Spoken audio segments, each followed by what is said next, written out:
Hello everybody, welcome to Mark's Remarks. Now, as you'll have gathered by the title, it's going to be a special fried rice involving three different meats.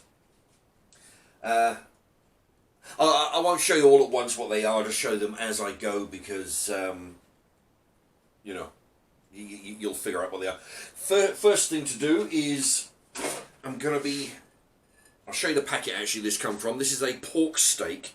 Chinese style pork steak, which is this one. You get 8 Chinese style pork. I've had this before, they're really good. Air fryer, 180 for about 20 minutes. I think I've done some stir fry with this before, I don't know. But they're good in burger buns, Okay, so one of those in the air fryer, 180, I forgot how long, about 20 minutes. That ought to do it. I've got the clock here so you can get a rough idea about how long this takes. It's not really a demonstration of how quick I can do this. It's just to give you some idea about how long it'll take. Okay, by now, hopefully some of you regulars would have known that a couple of days ago I did a pork... No, I didn't. It was a beef joint dinner. Roast beef joint dinner. Potatoes, veg, all that lot. I had a large amount of meat in that. Then the next day I used it for sandwiches with some special kind of, filling. Anyway, this is the last of it. This is the last of that beef steak. So what I'm going to do is to cut it up. I'm trying to cut it into chunks, I guess, because in the sandwiches I did it very, very thin. Here I'm just basically cutting it up because it's big chunks, and then I'm going to cut it into little chunks to go into the stir fry. Okay, I'm part way through the beef. There we are, still in slices and chunks. I've cut a bunch of it into, that's what I'm looking for. Just some small, bite-sized chunks that'll cook easily in the rice. Well, it's already cooked, but to reheat in the rice, and so I can get a little bit on every spoon. So there you go. I'm going to carry on with the rest of the meat, dicing it up. That's the roast beef done. As you can see, there's quite a bit in there. That's going to be a very meaty dinner. Okay. Next step is the Matheson's, or Mattison's it is. Mattison's smoked pork sausage. There you go, it's ready to eat. This is only half because I used the other half last week in a different dish. I can't remember what it was, but it's somewhere back there, about 4 or 5 videos back. Okay, so going to cut this one up into the same pieces as you saw with the beef. Okay, same thing. What I'm doing here is I'm going to slice the sausage down the centre and then just cut it into little pieces. Small pieces, because I want it to spread all the way through the dish. With every spoon I want a little bit of everything in there. So, cutting it like that. So because it's been cut down the middle, it automatically is in small pieces. There you go. So I'm just going to have to chop a few of them into little pieces there. Further. Okay, so that's almost done. Now I've spent the last few minutes cutting it up even further into little pieces like this. There you are. So that'll go in the dish with the roast beef. Now we're just waiting on the pork steaks. That'll be another 5 minutes. So when that comes out of the air fryer, that'll be chopped up and added to the mix. Just to let you know, that's how long the time has elapsed. I think it was 5 to, so it's 15 or 20 minutes. Okay, here's the pork steak. And there you go. I'm just going to cut this into slices and then add it to the meat. And then start on the veg, and then I'm cooking it in the wok, by the way. Okay, so I'm going to dice this and add it in to the meat.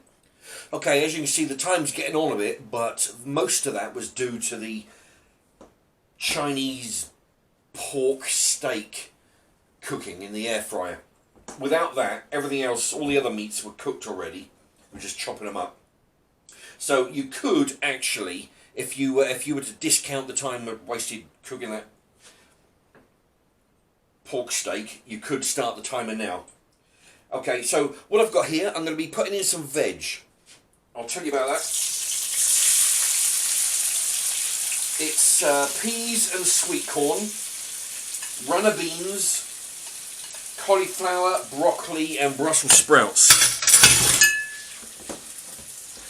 What I've done, I've cut them, there's a carrot in there. Oh, anyway, it's from a bag of mixed veg. Yeah, what I've done, while they were defrosting,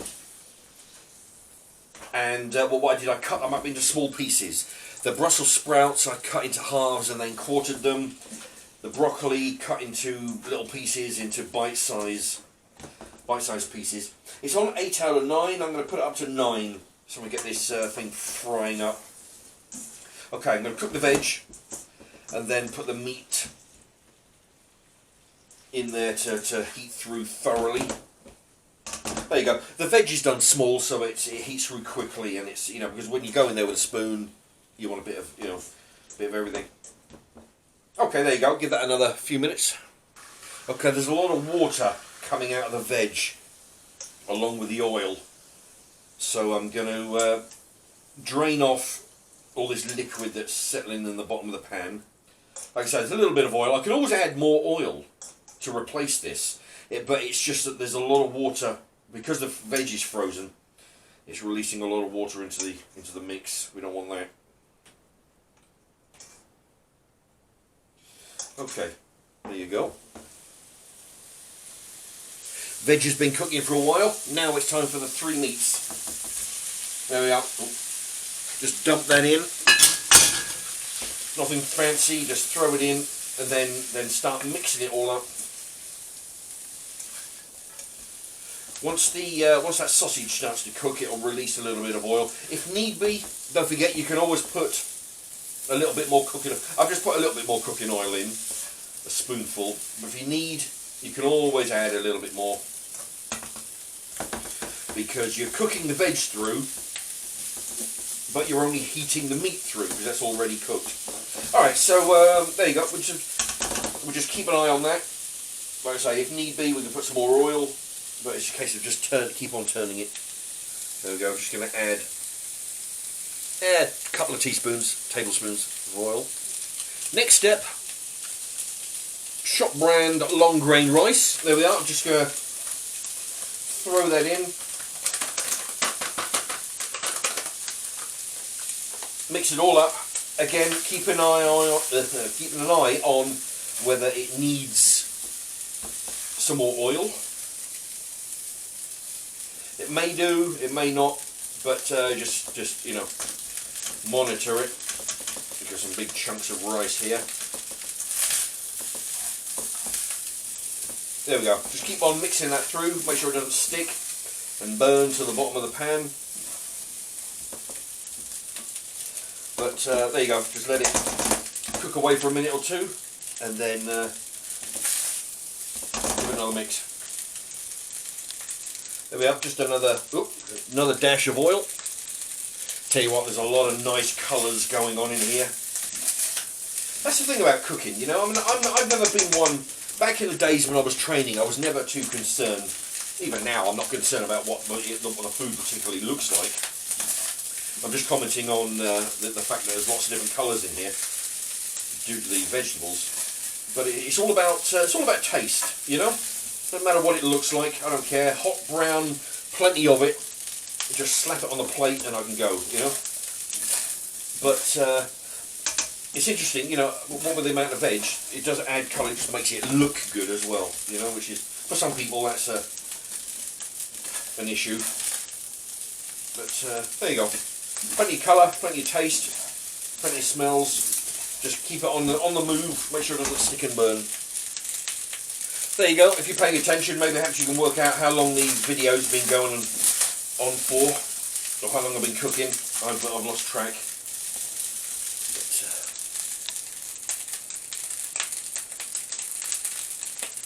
But, Time to add in the chow mein stir fry sauce. A rich blend of soy sauce and onions and a twist of ginger and garlic help create the classic Chinese restaurant noodle dish. Anyway, okay, so we're not using noodles, but we're using rice. There you go. So I'm going to pour that in.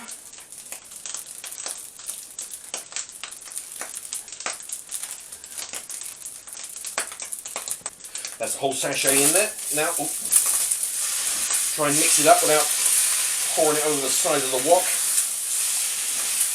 I've turned the heat down to 8.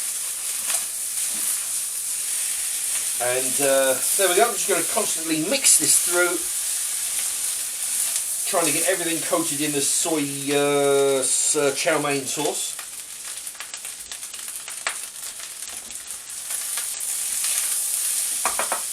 There we go. Yes, change the colour to a dark brown. That's how dark the sauce is. Anyway, just keep on mixing that up, keeping everything coated. Okay, it's all done. The sauce is well mixed in. Time to plate it up and give it a taste test.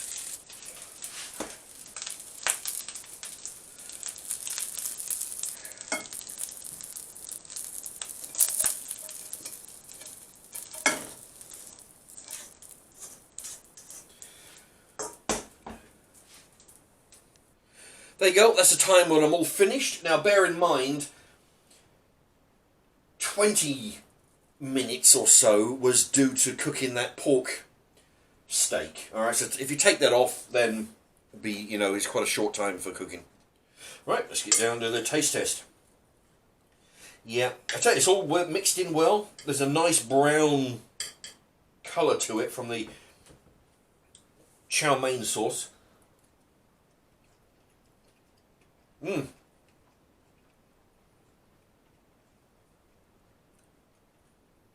Very nice. There's a crunch. I think that's due to the roast beef, where it's gone, because it was cooked already, where it's been extra cooked in the wok.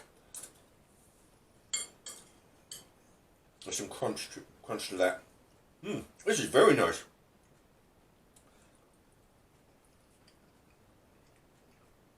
It's got a little bit of an oil flavour to it. A bit of an oil feel on the lips. Partly due to I think the sunflower oil I put in there, and also the oil coming from the meat. Namely the Matheson's pork sausage meat. But this is very good. Bit of a sprout, because I cut the quarter of these Brussels sprouts. Very nice. Brussels sprouts is soft but not mush. This is a very good meal. What I put in there? Peas, sweet corn, Brussels sprouts, cauliflower, broccoli. There's 5. Oh, and there's some runner beans in there. So that's 6 different kinds of veg. 3 different types of meat. Some rice and sauce. Very good. This is really delicious. And it's great because you can use scraps like I did. Well, not scraps, but I mean leftovers from. I've made 3. This is the 3rd meal out of that roast beef joint. A roast dinner, sandwiches, and now this stir fry special rice. Bits and pieces from that. Half a sausage out of the freezer. You could throw in a chopped up pork chop or a can of Spam. Anything you like. Anyway. This is going to be a long video. Oh, let me tell you though. This is where I recommend this. I mean, all my stir fries are bloody good anyway, you know. But this is really, really nice. Anyway. I'll leave that there. I hope you like that. Let me know what you think in the comments. And thank you everybody for watching.